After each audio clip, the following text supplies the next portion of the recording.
विद्यालय ट्यूटोरियल्स में आपका स्वागत है। आज के इस लेक्चर में हम ज्योमेट्रिक मीन के बारे में पढ़ेंगे। चलिए स्टार्ट करते हैं।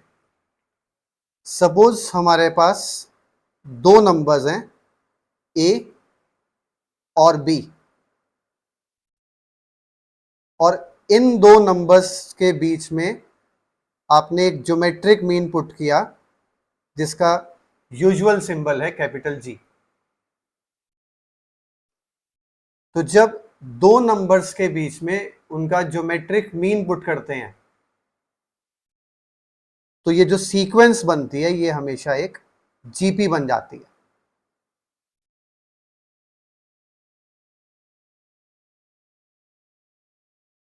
तो दो नंबर्स के बीच में ज्योमेट्रिक मीन पुट करने पर जो सीक्वेंस बनती है वो हमेशा जीपी बनती है। अब अगर ये जीपी है तो जीपी की क्या प्रॉपर्टी है कि रेशियो सेम होनी चाहिए। Ratio of second upon first, देखिए जी अपॉन ए मतलब सेकंड अपॉन फर्स्ट, ये रेशियो, और बी अपॉन जी मतलब थर्ड अपॉन सेकंड, ये रेशियो सेम होनी चाहिए। तो इनको इक्वेट कर दिया। अगर ये तीनों नंबर्स जीपी में हैं तो सेकंड बाय फर्स्ट और थर्ड बाय सेकंड ये रेशियो सेम होनी चाहिए, तो मैंने इनको इक्वेट कर दिया। इसके बाद करते हैं क्रॉस मल्टीप्लिकेशन। तो अगर आप इसके बाद क्रॉस मल्टीप्लिकेशन करेंगे तो आप देखेंगे क्या बन जाएगा, G square, G into G square बन जाता है, is equal to A B. और G square equals to A B मतलब जी की वैल्यू आ जाएगी square root of A B. तो दो नंबर्स का जो ज्योमेट्रिक मीन है, ज्योमेट्रिक मीन होता है square root of their product. तो बिल्कुल छोटा सा कॉन्सेप्ट है, ध्यान रखेंगे। अगर दो नंबर्स हैं ए और बी और जी उनका ज्योमेट्रिक मीन है तो ज्योमेट्रिक मीन की वैल्यू क्या होती है, square root of A b. इसके बाद डिस्कस करते हैं अर्थमेटिक मीन और ज्योमेट्रिक मीन, इनमें रिलेशन क्या होता है। अर्थमेटिक मीन आप इसी चैप्टर में सीक्वेंस सीरीज में पहले पढ़ चुके हैं, और ज्योमेट्रिक मीन अभी अभी हमने डिस्कस किया ज्योमेट्रिक मीन क्या होता है। तो arithmetic mean of two numbers is always greater than और equal to their geometric mean. ये रिलेशन आप देख सकते हैं। अगर मेरे पास दो नंबर्स हैं ए एंड बी, और नंबर्स पॉजिटिव ही लेने हैं, इसमें नंबर्स ए एंड बी जो है वो पॉजिटिव लेंगे इस रिलेशन को सेटिस्फाई करने के लिए। और रिलेशन क्या है कि दो नंबर्स के बीच का अर्थमेटिक मीन हमेशा उनके ज्योमेट्रिक मीन से या तो बड़ा होगा या दोनों इक्वल हो सकते हैं। तो अब ये केसेस देखते हैं कि किस केस में अर्थमेटिक मीन ज्योमेट्रिक मीन से बड़ा होता है और किस केस में दोनों इक्वल आते हैं।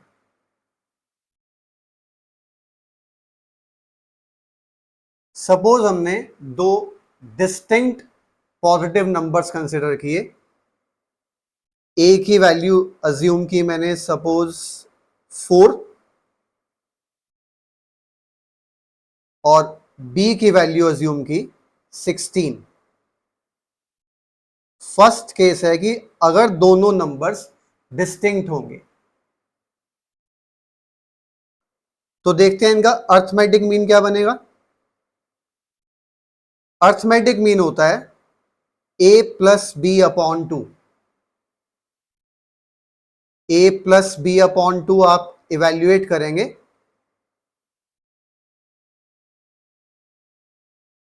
तो ए प्लस बी अपॉन टू की वैल्यू आ जाती है 10।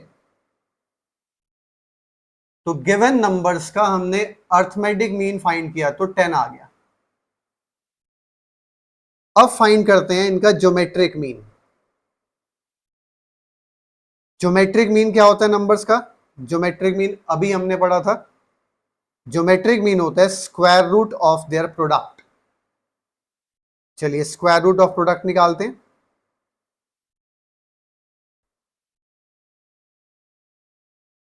तो 64 का स्क्वायर रूट आ जाएगा 8।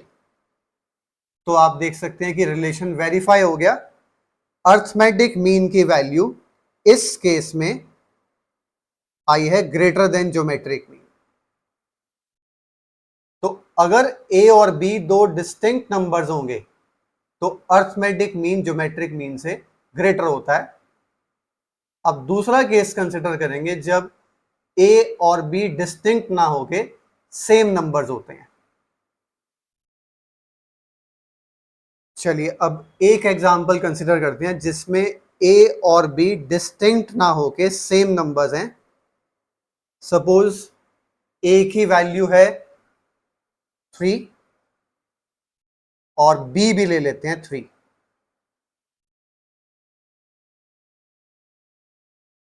अब इनका अर्थमेटिक मीन और ज्योमेट्रिक मीन दोनों फाइंड करते हैं। तो आप चेक कर सकते हैं कि अर्थमेटिक मीन की वैल्यू आएगी ए प्लस बी अपॉन टू। ए प्लस बी अपॉन टू क्या आ जाएगा? 6 अपॉन टू 3 आ जाएगा। अब फाइंड करते हैं इनका ज्योमेट्रिक मीन। ज्योमेट्रिक मीन होता है square root of the product.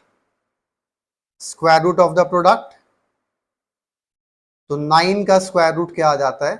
3। तो इस पर्टिकुलर केस में जब ए और बी दोनों सेम हैं तो आप चेक कर सकते हैं कि इसमें arithmetic mean is equal to geometric mean, ये कंडीशन बनेगी। तो हमने दोनों सिनेरियोज डिस्कस कर लिए हैं कि अगर डिस्टिंक्ट नंबर्स होते हैं तो रिलेशन कौन सा सेटिस्फाई होता है? Arithmetic mean is greater than geometric mean.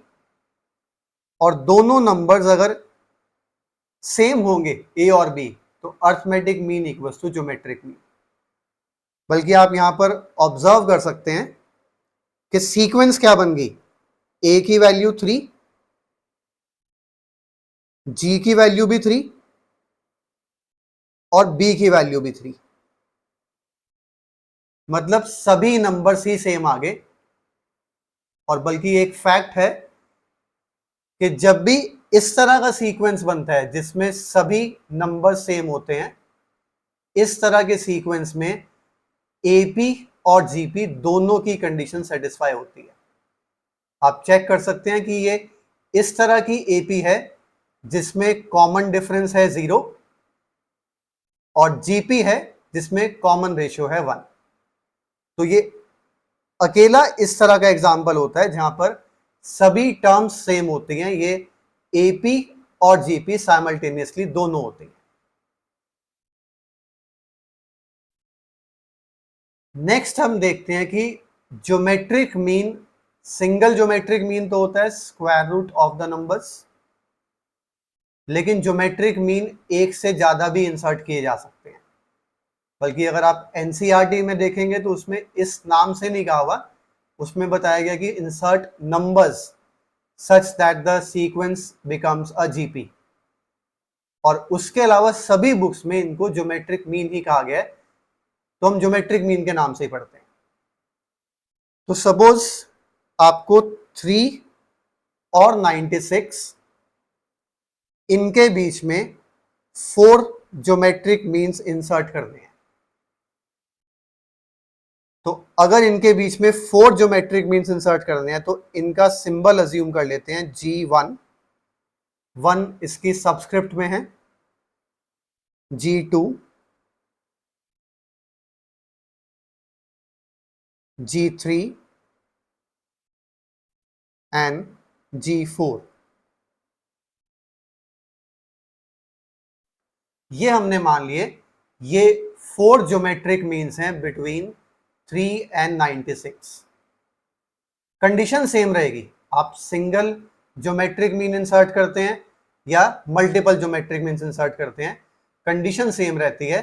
और कंडीशन क्या है कि दो नंबर्स के बीच में ज्योमेट्रिक मीन्स पुट करने के बाद ये बन जाती है एक जीपी। फर्क सिर्फ नंबर ऑफ ज्योमेट्रिक मीन्स का है और नंबर ऑफ टर्म्स का है।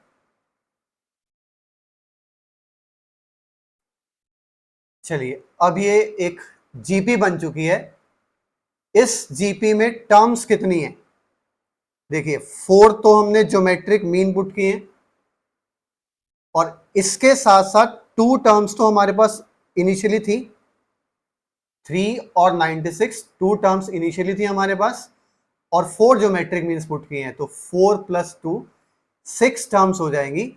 तो आप 96 को 6 टर्म लिख सकते हैं। तो 96 को मैंने लिख दिया कि ये 6th टर्म है। अब 6th टर्म जीपी की फॉर्मूला क्या होता है?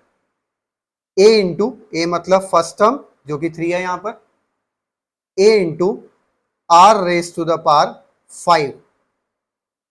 6th टर्म है तो उससे एक कम बार आएगी, R raise to the power 5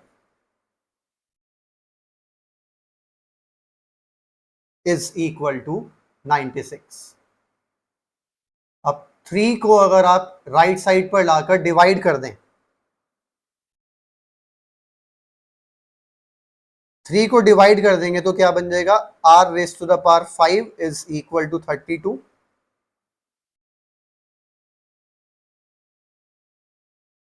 मतलब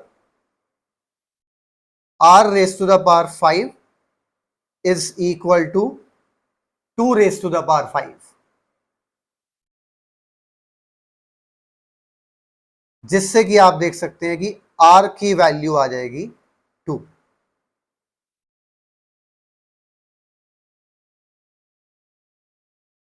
तो ये तो वर्किंग है कॉमन रेशियो फाइंड करने की।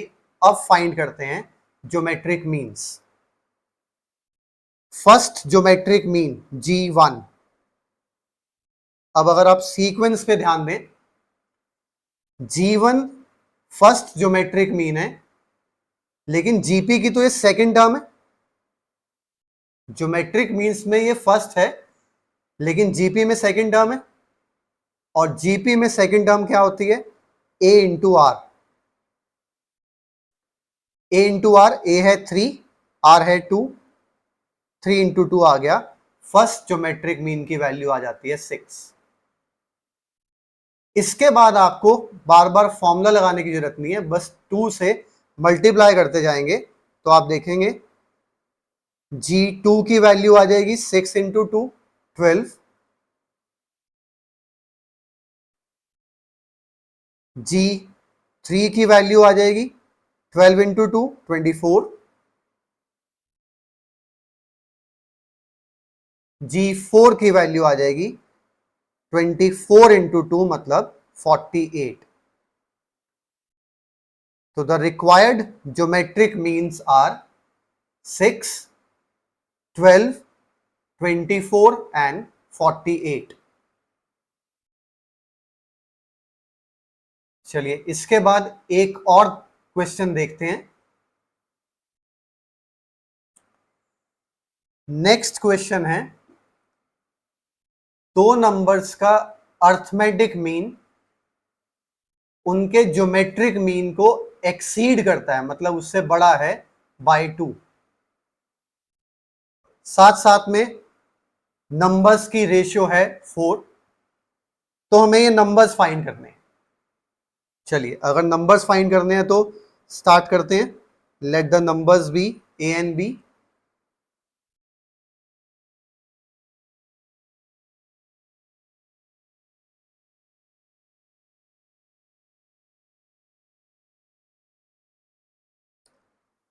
अब नंबर्स अज्यूम किए मैंने ए एंड बी।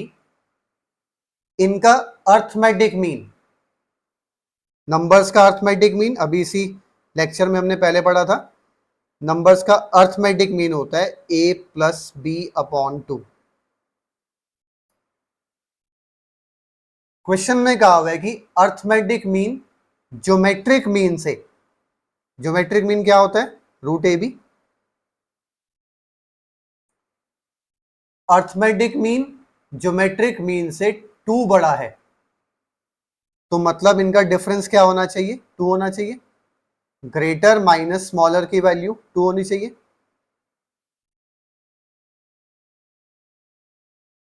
इसके साथ साथ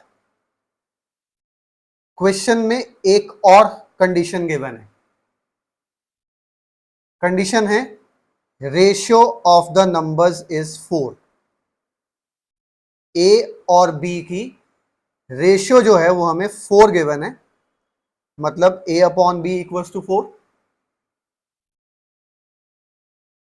इसमें अगर आप क्रॉस मल्टीप्लाई कर दें तो यहां से रिलेशन आ जाता है हमारे पास a is equal to 4b। तो हमने दोनों कंडीशंस यूज कर ली जो क्वेश्चन में गिवन थी। एक तो arithmetic mean exceeds the geometric mean by 2 और एक नंबर्स की रेशियो है 4। अब ये जो सेकंड इक्वेशन में हमारे पास आ गया a is equal to 4b, इसको हम फर्स्ट इक्वेशन में पुट कर देते हैं using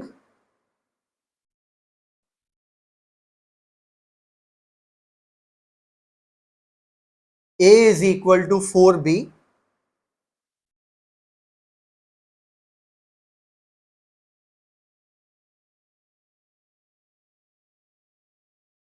in second equation।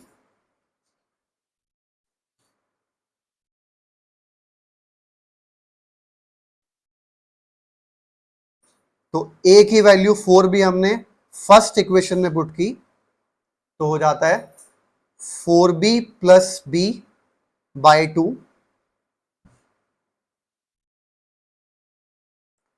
Minus square root of a की जगह पुट किया मैंने 4b into b is equal to 2। तो इस स्टेप में हमने क्या किया है, जो फर्स्ट सेकंड इक्वेशन में था a is equal to 4b, इसको फर्स्ट में सिर्फ पुट किया है। तो इससे देखें क्या बनेगा, ये आ जाएगा 5b अपॉन 2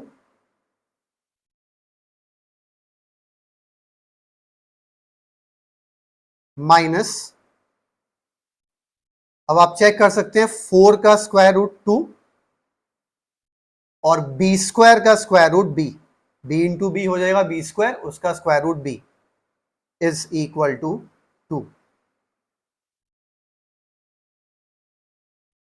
फर्दर सिंप्लीफाई करते हैं इक्वेशन को।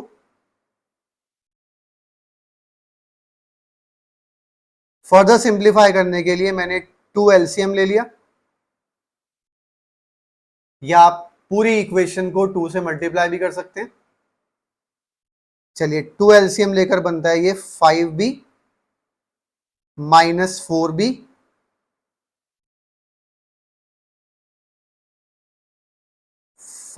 Minus 4b is equal to 2।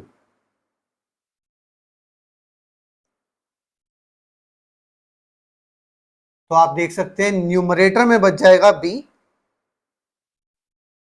और क्रॉस मल्टीप्लाई करके आ जाएगा b इज इक्वल टू 4। अब b की वैल्यू 4 अगर आप सेकंड इक्वेशन में यूज करते हैं, b की वैल्यू 4 सेकंड इक्वेशन में यूज करेंगे तो आ जाएगा a is equal to 4b, है ना, a is equal to 4b मतलब a is equal to 16। The required numbers are 4 and 16। अभी ज्योमेट्रिक मीन के कॉन्सेप्ट से रिलेटेड हमने सिर्फ 2 क्वेश्चंस किए हैं, थोड़ा सा कॉन्सेप्ट को समझें। इसी से रिलेटेड और क्वेश्चंस देखेंगे अपने नेक्स्ट वीडियो में। Thank you for watching.